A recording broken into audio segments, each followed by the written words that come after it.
All right, here with Cody Jacobs. After that, another, I don't want to say slap a car together, come to Knoxville and dominate, but that just seems to be your mantra in what you're trying to do with the World of Outlaws and David Gravel and all that. How does it feel to have a car that is that fast and came alive like that late in the race? Yeah, I mean, it definitely wasn't slapped together. This is the same car we ran here in the spring.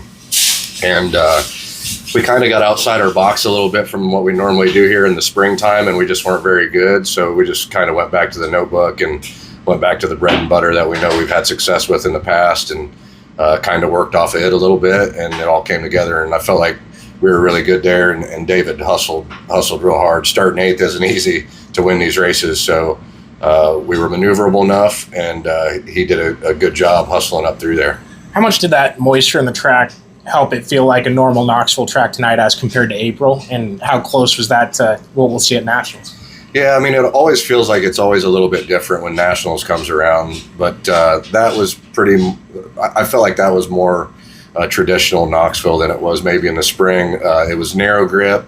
You didn't want to break momentum, and you had to be good. So, yeah, I mean, hopefully it's similar. I'm sure it'll be good for Knoxville. It usually always is. So, for the Nationals. So, yeah, we'll just maybe try some things tomorrow and work off what we had tonight, and try and get another one tomorrow.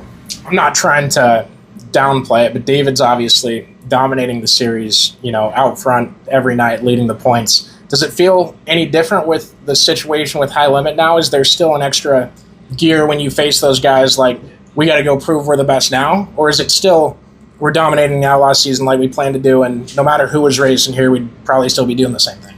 Yeah, I mean, I don't know. You got to race hard every night, no matter who you're against. There might be a little added motivation for him. I don't know. That's up to him. I mean, he's got to drive it. He knows he's going to get 110% out of me and my guys, and we're going to work hard, whether it's Outlaw, High Limit, or when we're all together. So we're just going to keep doing what we're doing and block out a little bit of the noise and just keep on rolling. Without giving any secrets, what year are you in working with David? This is my 6th year with Big Game, 5th year with David.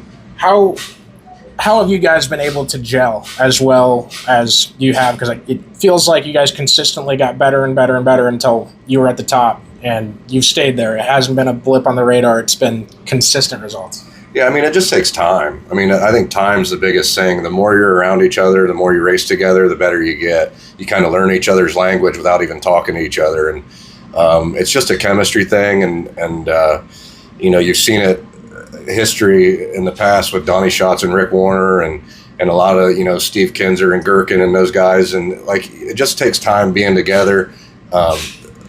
Massive success doesn't happen overnight. You can't just throw two good guys together and expect it to happen real fast. So can't slap it together. You gotta put your ducks in a row. You gotta build it. You gotta have a great car owner, which we do. You gotta have a great engine program, and you gotta have a great group of guys on the road with you. And finally, it's year after year, we're going to keep producing. We're going to keep trying building and getting better.